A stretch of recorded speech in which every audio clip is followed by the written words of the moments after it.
नमस्ते दोस्तों। आज हम माघ मास महात्म कथा के 17वें अध्याय का श्रवण करेंगे। आइए सुनते हैं कथा। अप्सरा कहने लगी कि हे राक्षस, वह ब्राह्मण कहने लगा कि इंद्र इस प्रकार अपनी अमरावतीपुरी को गए, सो हे कल्याणी, तुम भी देवताओं से सेवा किए जाने वाले प्रयाग में माघ मास में स्नान करने से निष्पाप होकर स्वर्ग में जाओगी। सो मैंने उस ब्राह्मण की यह वचन सुनकर उसके पैर में पड़कर प्रणाम किया और घर में आकर सब भाई बांधव, नौकर चाकर, धनादिक त्याग कर शरीर को नष्ट होने वाली वस्तु समझकर घर से निकली और माघ में गंगा यमुना के संगम पर जाकर स्नान किया।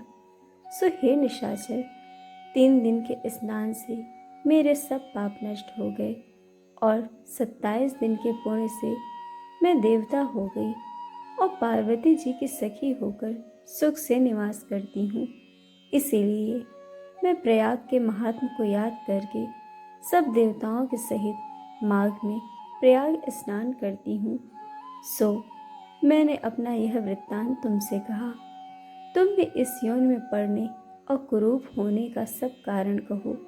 तुम्हारी दाढ़ी और मूछें बहुत बड़ी बड़ी हो गई हैं और पार्वती की गुफा में वास करती हो।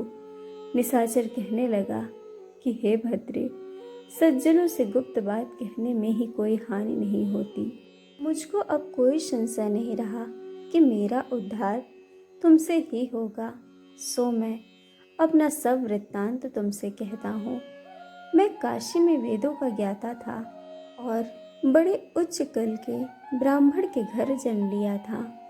मैंने राजा, पापी, शूद्र तथा वैश्यों से अनेक प्रकार के दान लिए।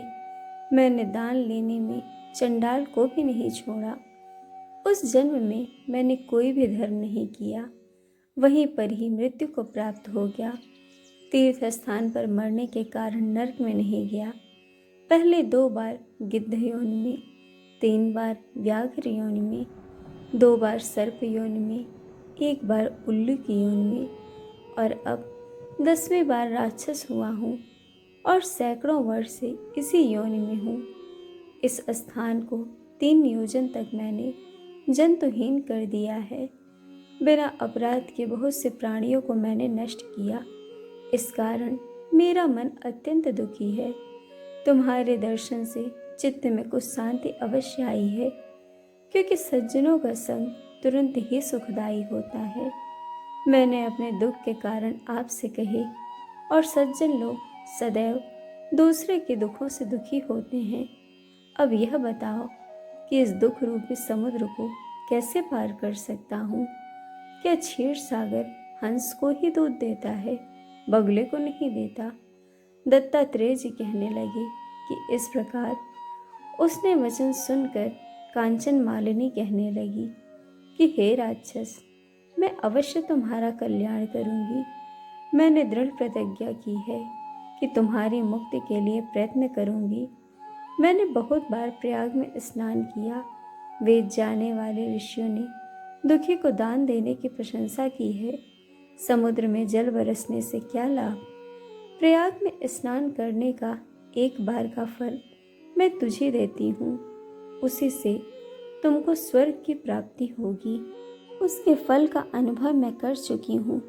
तब उस अप्सरा ने अपने गीले वस्त्र का जल निचोड़कर जल को हाथ में लेकर माघ स्नान के फल को उस राक्षस को अर्पण किया।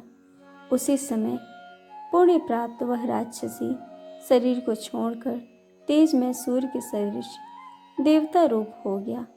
आकाश में विमान पर चढ़कर अपनी कांति से चारों दिशाओं को प्रकाशित करता हुआ शोभायमान हुआ और कहने लगा कि ईश्वर ही जानता है कि तुमने कितना उपकार मुझ पर किया है।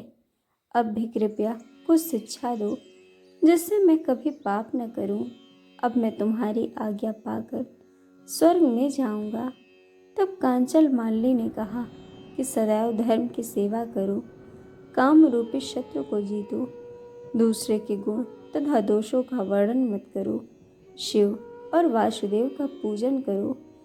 इस देह का मोह मत करो, पत्नी पुत्र धनादि की ममता त्यागो, सत्य बोलो, वैराग्य भाव धारण कर योगी बनो। मैंने तुमसे यह धर्म के लक्षण कहे, अब तुम देवता रूप होकर शीघ्र ही स्वर्ग को जाओ।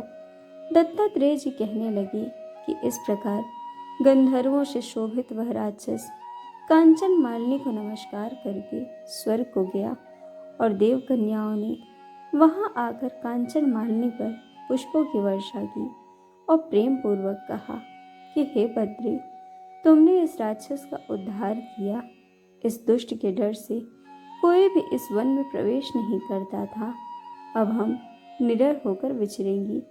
इस प्रकार कांचन मालिनी उस राक्षस का उद्धार करके प्रेम पूर्वक देव कन्याओं के साथ क्रीड़ा करते हुए शिवलोक को गई। तो दोस्तों, इस प्रकार माघ मास महात्म कथा का 17वां अध्याय पूर्ण हुआ। कथा आपको कैसे लगी यह हमें कमेंट करके ज़रूर बताइएगा और चैनल को सब्सक्राइब, वीडियो को लाइक शेयर करना बिल्कुल मत भूलिएगा। वीडियो देखने के लिए आप सभी का बहुत बहुत धन्यवाद। जल्द मिलेंगे कथा के अगले अध्याय के साथ।